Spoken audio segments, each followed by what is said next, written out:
जय हिंद दोस्तों मेरा नाम है शिवम और आप सभी देखना शुरू कर चुके हैं वर्ल्ड एट ईगल व्यू। दोस्तों, लोग वैसे तो जब भी बात की शुरुआत करते हैं तो हमेशा अपने घर, अपने परिवार, अपने देश, अपने राज्य से करते हैं, मगर मैं आज अपनी बात की शुरुआत अपने सबसे प्यारे पड़ोसी देश इनसे नहीं,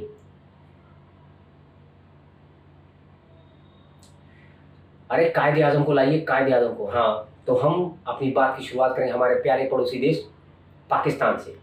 दोस्तों, मैं इस वीडियो में आपको जानकारी दूंगा कि पाकिस्तान का जन्म कैसे हुआ, पाकिस्तान कैसे बना और बनने से लेके आज तक 70 सालों में पाकिस्तान की डेवलपमेंट कैसी रही, उसका पॉलिटिकल कंडीशन कैसा रहा और आज पाकिस्तान किस कंडीशन में है।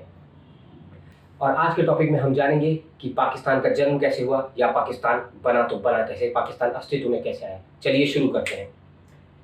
दोस्तों, सन 1857 की क्रांति, वो क्रांति जिसने ब्रिटिश राज के मन में भारतीयों का खौफ पैदा कर दिया, वो क्रांति जिसके बाद भारतीयों को ये लगने लगा कि ब्रिटिश राज का अंत हो सकता है, और साथ ही साथ ब्रिटिश राज इस बात से डर गया था कि कहीं इस क्रांति का दोबारा दोहराव न हो जाए।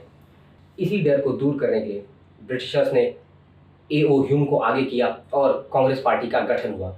इंडियन नेशनल कांग्रेस कहने का मतलब कॉमेडी मंत्री की कांग्रेस नहीं, सत्येंद्र नाथ बनर्जी की कांग्रेस। सन 1885 में कांग्रेस पार्टी बनी और कांग्रेस पार्टी बनने के बाद बहुत सारे लीडर्स, हर मत, मजहब, संप्रदाय, तबके का लीडर कांग्रेस पार्टी से जुड़ा, मगर उस वक्त का एक सबसे खास लीडर जो खुद तो कांग्रेस पार्टी में नहीं जुड़ा और साथ ही साथ उसने सभी मुसलमानों को ये कह दिया कि आप कांग्रेस पार्टी से नहीं जुड़ेंगे, वो थे सर सैयद अहमद खान। सर सैयद अहमद खान खुद भी कांग्रेस से नहीं जुड़े और साथ ही साथ मुसलमानों को कह दिया कि आपको कांग्रेस से नहीं जुड़ना है, आपको अपनी तालीम और साइंस की तरफ ध्यान देना है। और इसके बाद धीरे धीरे समय बीतता गया, बहुत सारे लीडर्स कांग्रेस से जुड़े और बहुत सारे ऐसे लीडर्स थे जिन्होंने कांग्रेस छोड़ दी। और समय के साथ वक्त आया 1906, मतलब अब बनने जा रही थी मुस्लिम लीग एक पार्टी के तौर पर। मुस्लिम लीग बनने के लिए नवाब मोहसिन उल मुल्क ने प्रोफेसर आर्चीबोल्ड की मदद से अपॉइंटमेंट ली, तब के लॉर्ड मिंटो से, और हुसैन बलगिरामी ने उस मीटिंग के लिए एक ड्राफ्ट तैयार किया। 35 लोगों का एक समूह जिसकी लीडरशिप कर रहे थे सर आगा खां, वो शिमला जाते हैं और इस पूरी डेलीगेशन को शिमला डेलीगेशन कहा जाता है। वहाँ वो लॉर्ड मिंटो से मिलते हैं और अपनी मांगे रखते हुए कहते हैं कि हमें सेपरेट इलेक्टोरेट चाहिए, सेपरेट आइडेंटिटी, सेपरेट राइट्स चाहिए, साथ ही साथ पार्टी बनाने के लिए परमिशन मांगते हैं। आखिरकार उस मीटिंग के बाद लॉर्ड मिंटो पार्टी बनाने की परमिशन दे देते हैं।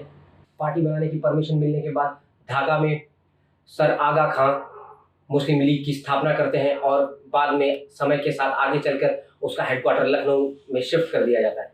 1906 के बाद मुस्लिम लीग एक पार्टी के तौर पर भारत में मुसलमानों से जुड़ना शुरू करती है। फिर आता है 1913 का वक्त। 1913 का वक्त सबसे कीमती वक्त और सबसे ज़रूरी वक्त पाकिस्तान की बनने में, क्योंकि मौलाना जौहर जो कि मोहम्मद अली जिन्ना को कन्विंस करते हैं कि आप मुस्लिम लीग ज्वाइन करिए और कांग्रेस पार्टी को छोड़ दीजिए। मौलाना जौहर ने कन्विंस करें तो मोहम्मद अली जिन्ना कांग्रेस छोड़ते हैं और मुस्लिम लीग ज्वाइन करते हैं। और मुस्लिम लीग ज्वाइन करने के बाद एक सबसे बड़ा कदम उठता है, मुस्लिम लीग और कांग्रेस 1916 में एक साथ आती है और लखनऊ पैक्ट साइन होता है, जिसमें सेपरेट इलेक्टोरेट की डिमांड एक्सेप्ट होती है और मुस्लिम्स को सेपरेट इलेक्टोरेट मिलता है। और कहीं ना कहीं मेरे हिसाब से मैं ये मानता हूँ कि जब सेपरेट इलेक्टोरेट आया तो दोनों सेपरेट आइडेंटिटीज़ के बीच में एक सेपरेशन की भावना भी जन्म ली और साथ ही साथ मुझे लगता है यही टू नेशन थ्योरी का बीज था जिसे हमने 1916 में बोया।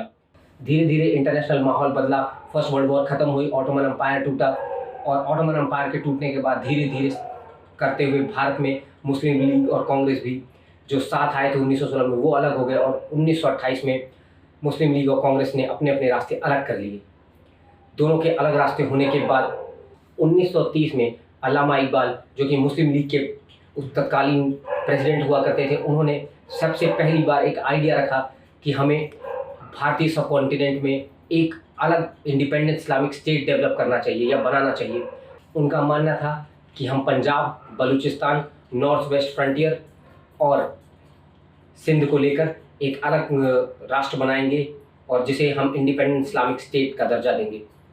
फिर समय बीतता है और ये विचार, ये जो आइडिया था वो तूल पकड़ता है और तब कहीं जाकर 1933 में रहमत अली नाम का एक कैम्ब्रिज का स्टूडेंट नाउ और नेवर के नाम से एक पैम्पलेट छापता है और उस पैम्पलेट में पाकिस्तान के नाम का सिक्का उछालता है, जिसमें वो पंजाब का पी लेता है, अब नॉर्थ वेस्ट फ्रंटियर का नाम अफगानिया रखता है और उसमें से ए उठाता है, फिर कश्मीर से के उठाता है, इंडस सिंध से आई और एस उठाता है और बलूचिस्तान का स्तान उठाता है और जोड़ के एक शब्द को जन्म देता है जिसे पाकिस्तान कहते हैं।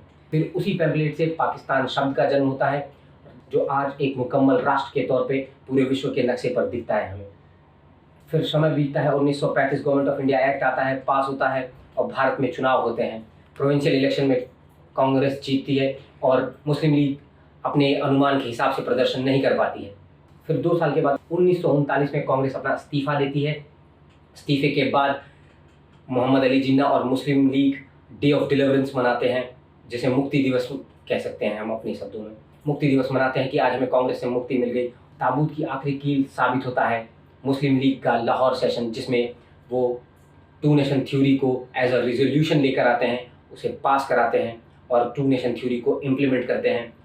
उसके बाद जगह जगह पर आंदोलन होता है, 2 नेशन थ्योरी पूरे हिंदुस्तान में फैल जाती है। फिर वक्त आता है 1946 का, जिसमें कैबिनेट मिशन प्लान इंडिया में आता है। लेकिन मुस्लिम लीग पहले आती तो है कैबिनेट मिशन प्लान में, लेकिन फिर उसके बाद कैबिनेट मिशन प्लान से वॉकआउट कर जाती है। उसके बाद गांधी जी ने कई बार मोहम्मद अली जिन्ना से बात करने की कोशिश की और भारत के बंटवारे को रोकने का प्रयास किया। अंततः जिन्ना किसी बात को नहीं मानते हैं और फिर आती है सबसे इम्पॉर्टेंट तारीख या सबसे ज़रूरी तारीख, जो थी 3 जून 1947।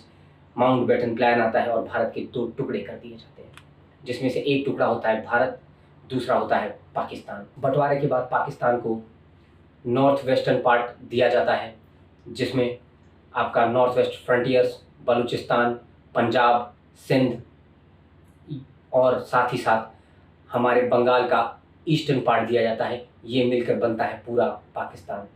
तो ये थी आज की कहानी पाकिस्तान के बनने की, और अगले भाग में हम देखेंगे कि पाकिस्तान में राज्यों का विलय कैसे हुआ, मूवमेंट ऑफ एब्सेशन कैसे हुआ और कश्मीर का मुद्दा कैसे उठा। दोस्तों, अगर आपको मेरी वीडियो अच्छी लगी तो कृपया मेरी वीडियो को लाइक करें, कमेंट करें, सब्सक्राइब और शेयर करना तो बहुत जरूरी है। आपको आपके देश की कसम और भारतवासियों को तो भारत की कसम है भाई, सब्सक्राइब करे बिना जाना नहीं है।